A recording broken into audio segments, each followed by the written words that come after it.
A dash cam in the lower or middle price range will be enough for the vast majority of individuals, and there are plenty of good ones available between $100 and $250 that will get you a camera that takes video continually and stores it automatically in the case of an accident, perhaps providing you with much-needed evidence if there is a dispute over who is at fault.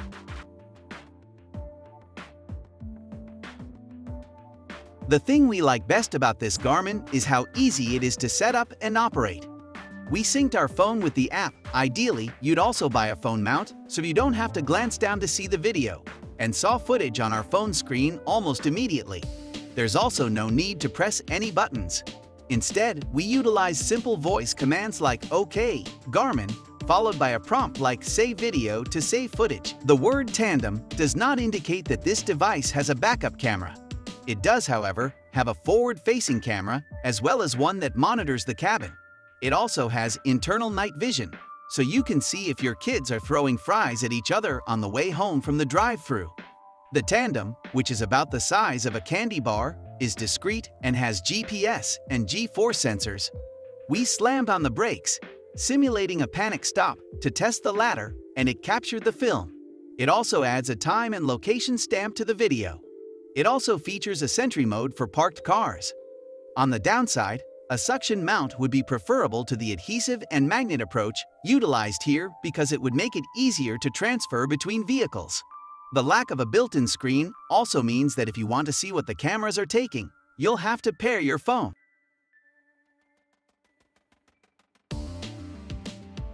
Your windshield will be rather congested if you want both a dash cam and a radar detector, blocking your forward vision. The Road Scout, thankfully, combines both features in a smartphone-sized device. On the radar side, it allows us to flag frequent places along our route for things like red light cameras, which other app users may mark and populate. And using the app made modifying the settings much easier than going through the menus on the Road Scout itself. In our tests, the radar seemed to filter out nearly all X-band false alarms, such as automated big box store doors as we drove by, while catching K-band police radar from over a mile away. It can also detect lasers. We didn't have to take our eyes off the road because the unit delivered verbal prompts when it identified a band. A mute button on the 12-volt power outlet allowed us to turn off the warnings if we so desired. Similar to the Garmin Tandem, the camera offers an extremely broad field of vision. It also has night vision, loop recording, and a G-force sensor for automatic recording in the case of an accident. However, there is no park sentry mode, disappointing in a cam this expensive. We also discovered that downloading video to the phone app was slower than with the other devices in this review.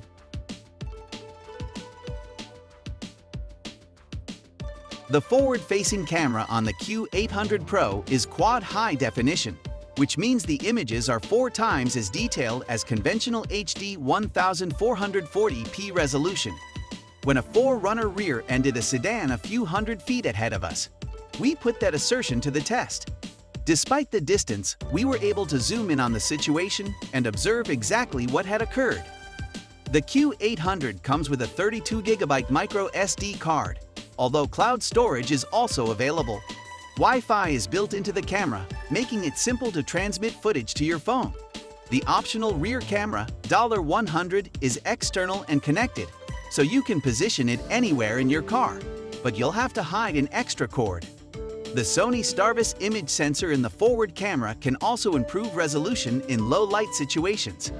Its mounting bracket is made of double-sided 3M tape, so double-check your mounting position before applying it.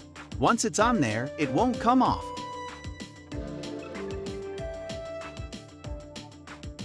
When it comes to price and functionality, rovs R2 is just right.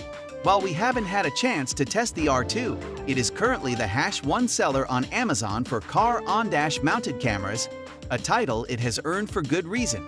The R2 comes with 4K video recording and a 150-degree field of view, as well as an LCD screen, smartphone connectivity, and GPS, all for $120. If those specs seem too wonderful to be true, Amazon customer reviews back them up. The Chicago-based company started out as a hobby with the intention of creating new dash cams and bringing them to market at an affordable price.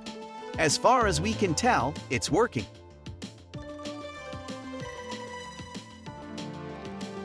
Although all of Garmin's dash cams are quite unobtrusive, the Mini 2 is hard to match if you absolutely want to keep your electronics hidden. It's small enough to be hidden in your rearview mirror, measuring just over 1 by 1 by 2 inches.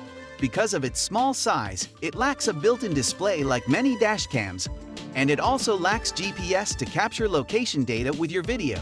Despite the Garmin moniker, if you can live with those compromises, the Mini has a lot to offer, including decent 1080p video quality and excellent low-light performance at night. Despite the lack of an outside display, the Garmin Drive app might help you get over this bottleneck. One of our main complaints about this camera was the difficulty in pairing it with our phone. Even after carefully following all of the directions in the Garmin Drive app, we were unable to connect. We finally figured out the problem after about 30 minutes of troubleshooting. If you use your phone for Bluetooth audio, you'll need to detach it and couple it with the dash cam before reconnecting to your vehicle. Given its $129 price tag, we think this would make a terrific tail gunner cam for the back window if you already have a Garmin camera with only a forward-facing lens.